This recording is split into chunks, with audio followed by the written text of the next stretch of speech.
नमस्कार दर्शक बंधु। आज कहानीटी बालेश्वर रोकवा दुई जन पिलांकर रमेश आउ जगन। दुई जनकर छोट बलर इच्छा थिला बड़ होई आम इंजीनियरिंग करिबा आम परिवार ना रखिबा। एई गत 2 वर्ष 3 वर्ष तलर घटना हेब। दुहे इंजीनियरिंग एंट्रांस देकी रिजल्ट अपेक्षा थांती। एमिति दिने से माने संध्या बेल टाइम रे तांको खेल पड़िया पाखरे बसी गप मारु थांती। एमिति हेइथाय ना आमे केबे केबे आम सांग मानक सहित संध्या टाइम रे खेल पड़िया पाखरे बसी गप मारती, टाइम पास करती। तो सेमाने भी सेमिति संध्या टाइम रे से खेल पड़िया पाखरे बसिकी गप मारु थांती। निजर रिजल्ट आसवाक नहीं कि टेंशन रे थांती आ दुहे से विषय रे डिस्कशन करती।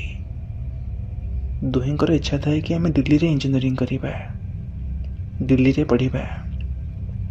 तो से रिजल्ट आसवाक नहीं कि डर थाए तांका मन रे कि रिजल्ट केमिति हबो, कौन हबो, आम एडमिशन कोठी हबो, आम सांग होई कोठी पढ़िबा, सांग होई पढ़िबा ना अलग अलग रही पढ़िबा।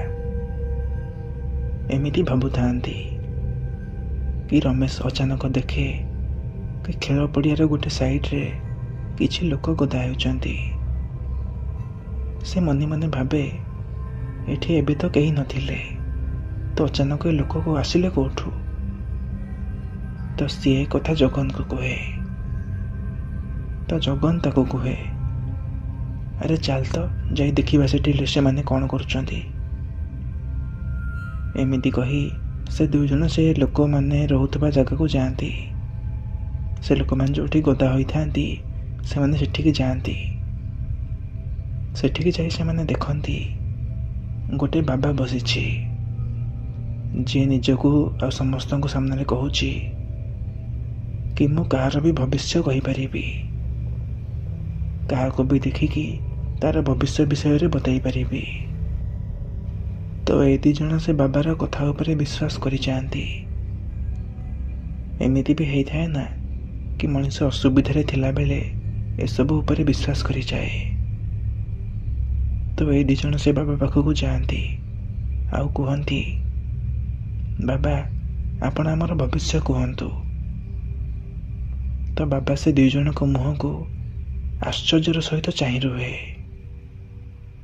किछि समय पर्यंत से दुई जन को चाहि रुहे। तो बाबा एमिति चाहुथबार देखि ए दुई जन दुही को मुह को देखती आ बाबा को कहती, बाबा कौन है आपण आमर भविष्य कहतु। तो बाबा से दुई जन को कहती, मु तुम भविष्य विषय रे किछि कहबिनी, किंतु आसंता आगामी किछि दिन पर्यंत तमे बुढ़ाठू दूरे रहिब। ए दुई जन बाबा मुहरे कथा शुणी आश्चर्य हो जाती कि बाबा एमिति कौन कहले बुढ़ाठू दूरे रहिब। तार माने से बाबा को पचारती। बाबा कहती, मु आउ किछि कहबिनी, तमे खाली एतिकी मन रख कि आगामी किछि दिन पर्यंत तमे बुढ़ाठू दूरे रहिब। एतिकी कही बाबा ता ब्याग रु 2टा लकेट काढ़े आ से 2 जन को देकी कहे, एई लकेट निज पाखरे रख, ये प्रभु बजरंग बाली का लकेट, प्रभु बजरंग बाली तुमर रक्षा करिवे, जाओ एठू। एतिकी कही बाबा चुप रहे। ए 2 जन बाबा को कहती, बाबा केते पैसा हैला। तो से बाबा मान को कहे, किछि पैसा नहीं, तमे जाओ एठू। तो एमाने चुप होई घर को फेरी आसती। बाटरे रमेश जगन को कहे, बाबा एमिति कौन कहले कि बुढ़ाठू दूरे रुह, आम घरे भी तो बुढ़ा अछंती, आम जेजे बाबा।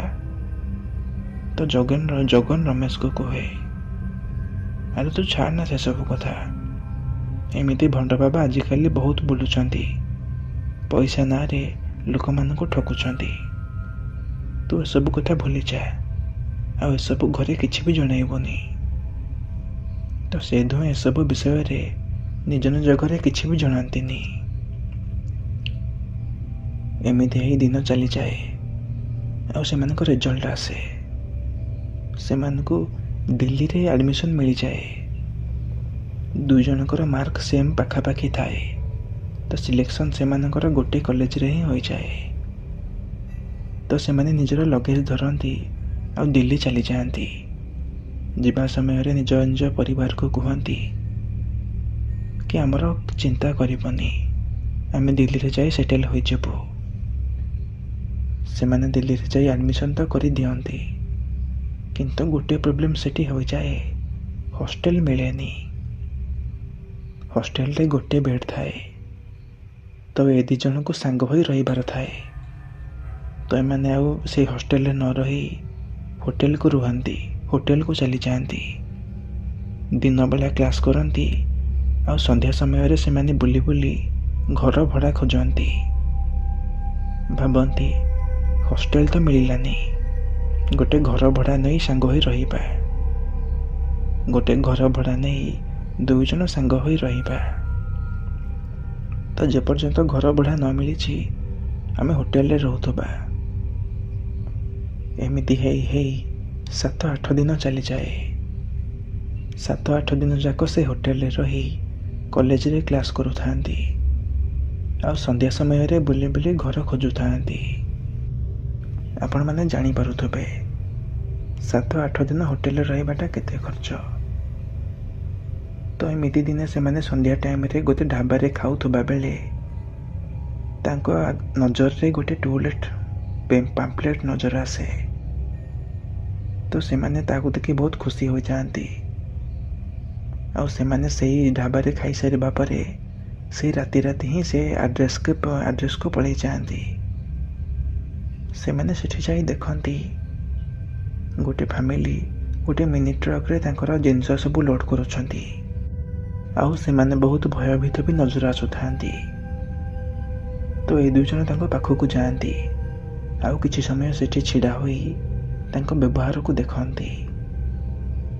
କିଛି ସମୟ ସେଠି ଦେଖିବା ପରେ ଜଗନ ସେ ଲୋକକୁ ପଚାରେ, ଆରେ ଭାଇ, ତରବର ହେଇ ଜିନିଷ ନେଇକି କୁଆଡ଼େ ଯାଉଛ? ତ ସେ ଲୋକ ଏମାନଙ୍କୁ କୁହେ, ମୋ ପାଖରେ କିଛି ବି ସମୟ ନାହିଁ। ତମେ ଯଦି ଏଠି ରହିବା ପାଇଁ ଆସୁଛ ତାହେଲେ ମନରେ ଗୋଟେ କଥା ପୂରେଇ ନିଅ, ଏଠି ରହିବା ମହାବିପଦ। ଏ ଜାଗା ଭଲ ନୁହଁ, ଚାଲିଯାଅ ଏଠୁ। ଏତିକି କହି ସେ ଦୁଇ ଜଣ ମାନେ ସେ ପରିବାର ତାଙ୍କ ଜିନିଷ ଲୋଡ୍ କରିକି ଟ୍ରକରେ ସେଠୁ ଚାଲିଯାଆନ୍ତି। ତ ଏ ଦୁଇ ଜଣ ତାଙ୍କ କଥାକୁ ଶୁଣି ଟିକେ ସମୟ ସେଠି ଠିଆ ହୋଇ ରୁହନ୍ତି। ତ ସାଇଡ୍ରେ ଥିବା ଅନ୍ୟ ଏକ ଘରରୁ ତାଙ୍କ ବାଲକୋନିରୁ ଗୋଟେ ସ୍ତ୍ରୀ ଲୋକ ଏ ଦୁଇ ଜଣଙ୍କୁ କୁହେ, ଆରେ ତମେ ଦୁଇ ଜଣ ତ ବହୁତ ହୁସିଆରି ଲାଗୁଛ, କିନ୍ତୁ ହୁସିଆର ଆଉ ଚାଲାକ ଏଠି ଚଳିବନି। ଏତିକି କହି ସେ ସ୍ତ୍ରୀ ଲୋକ ବି ଘର ଭିତରକୁ ଚାଲିଯାଏ। ସେ ଦୁଇ ଜଣ ମନେ ମନେ ଭାବନ୍ତି, ଏ କଲୋନୀରେ କ'ଣ ପାଗଳ ଗୁରା ରହନ୍ତି ନା କ'ଣ? ଏତିକି ଭିତରେ ସେମାନେ ଯେଉଁ ଘରର ଗେଟ୍ ଆଗରେ ଠିଆ ହୋଇଥାନ୍ତି ସେ ଘରର ଗେଟ୍ ଖୋଲି ଗୋଟେ ଲୋକ ବାହାରକୁ ଆସେ। ଏଇ ପାଖାପାଖି 50-55 ବର୍ଷ ହବ।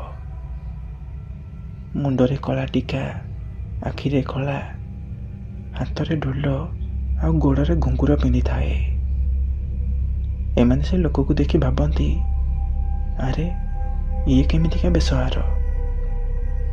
ତ ସେ ଲୋକ ଏମାନଙ୍କୁ କୁହେ, ଆରେ କିଏ ତମାନେ? ଏଠି କ'ଣ କରୁଛ? ତ ଏବେ ଦି ଜଣ ସେ ଲୋକକୁ କୁହନ୍ତି, ଅଙ୍କଲ, ଆପଣଙ୍କର ପାମ୍ପଲେଟ୍ ଆମେ ଢାବାରୁ ପାଇଲୁ। ଆମେ ଏଠି ଇଞ୍ଜିନିୟରିଂ କରୁଛୁ ପାଖ କଲେଜରେ, ହଷ୍ଟେଲ ନାହିଁ। ତ ଆମେ ଘର ଭଡ଼ା ଖୋଜୁଛୁ ରହିବା ପାଇଁ।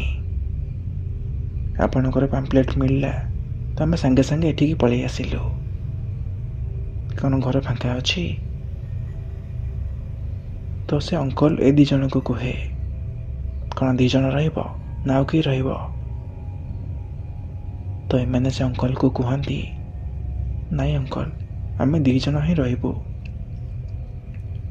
ତ ସେ ଅଙ୍କଲ ଟିକେ ସ୍ମାଇଲ୍ ଦେଇ ସେ 2 ଜଣଙ୍କୁ ଫାଷ୍ଟ ଫ୍ଲୋରକୁ ନେଇଯାଏ ଆଉ ଘର ଦେଖେଇ କୁହେ, ଘର 3000 ଟଙ୍କା। କ'ଣ ଔକାତ ଅଛି ତ ରହିବା ପାଇଁ ଏଠି? ତ ସେ 2 ଜଣ ସେ ଅଙ୍କଲକୁ କୁହନ୍ତି, ଅଙ୍କଲ ଔକାତ ତ ବହୁତ ଅଛି, 3000 ବହୁତ କମ୍। ଏତିକି କହି ସେ 3000 ଟଙ୍କା ତା ମୁହଁରେ ଫୋପାଡ଼ି ଦିଅନ୍ତି, ମାନେ ତାକୁ 3000 ଟଙ୍କା ଦେଇ ଦିଅନ୍ତି। ସେ ଅଙ୍କଲ ଏତେ ଔକାତ କଥା ଏଇଥିପାଇଁ କହିଲା କାହିଁକିନା ସେ ଚାହୁଁଥିଲା କି ସେ 2 ଜଣ ଏଠି ରୁହନ୍ତୁ।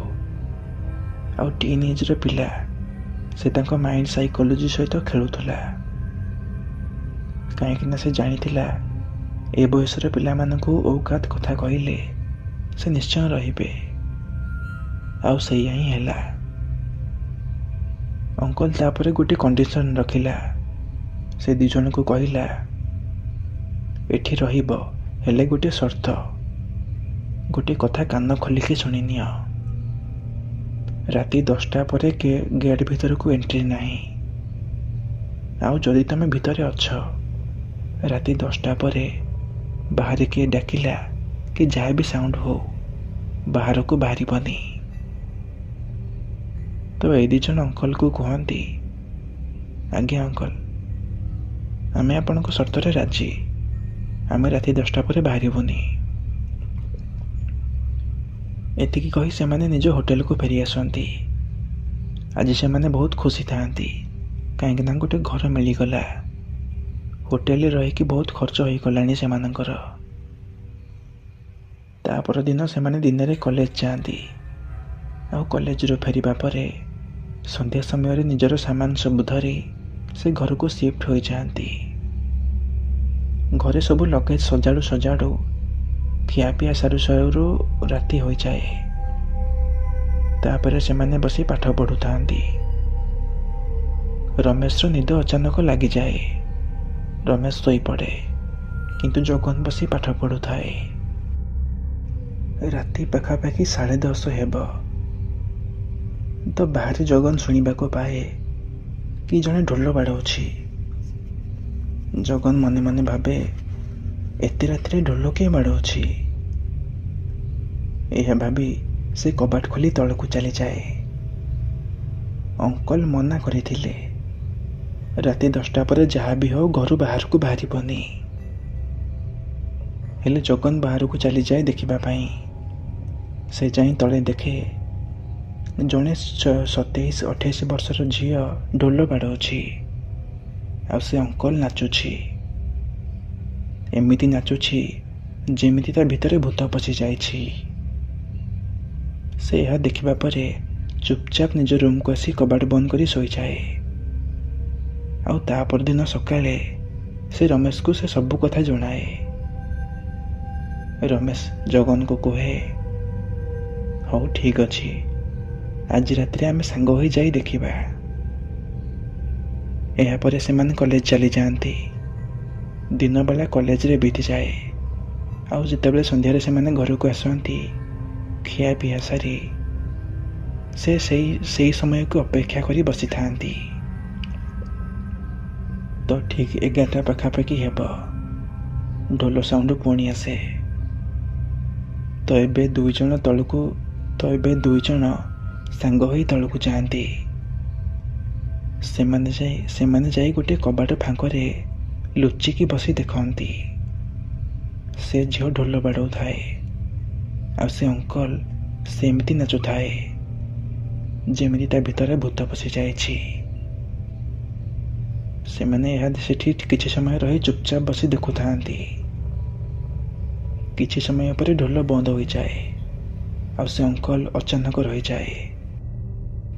ତାପରେ ଏମାନେ ଯେଉଁ କବାଟ ଫାଙ୍କରେ ଲୁଚି ବସି ଦେଖୁଥାନ୍ତି, ଅଙ୍କଲ ସେ କବାଟକୁ ଆସି ଖୋଲିଦିଏ। ଆଉ ଏ 2 ଜଣଙ୍କୁ ଦେଖି ବହୁତ ରାଗିଯାଏ। ସେ ନିଜ ବେକରେ ଗୋଟେ କଳା ମାଳି ପକାଇଥାଏ। ସେ କି ମାଳି? ଗୋଟେ ଫୁଲର ମାଳି। ସେ କି ଫୁଲ କାହାକୁ ଜଣା ନାହିଁ। ସେ ତା ବେକରୁ ତାକୁ କାଢ଼ି ଏଇ 2 ଜଣଙ୍କ ଉପରକୁ ଫୋପାଡ଼ି ଦିଏ।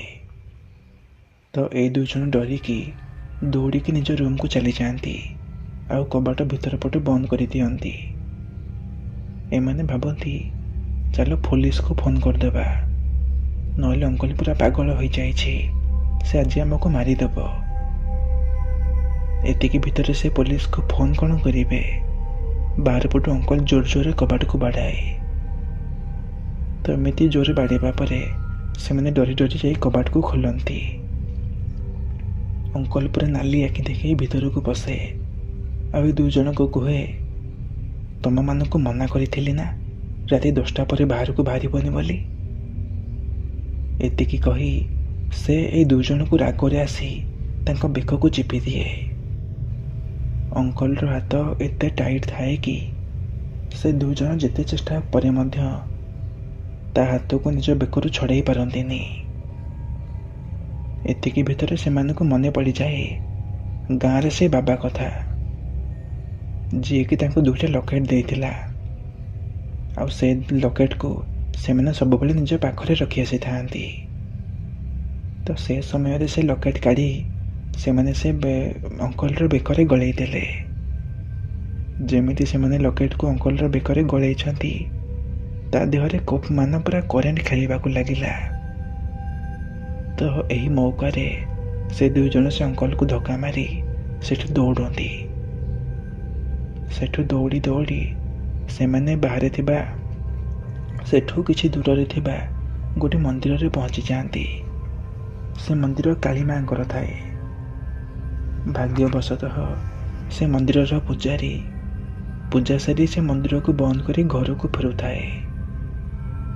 ତ ଏମାନେ ସେ ପୂଜାରୀକୁ ଦେଖି ନିଜ ସହ ଘଟିଥିବା ସେ ସବୁ ଘଟଣା ଗୋଟି ଗୋଟି କରି କୁହନ୍ତି।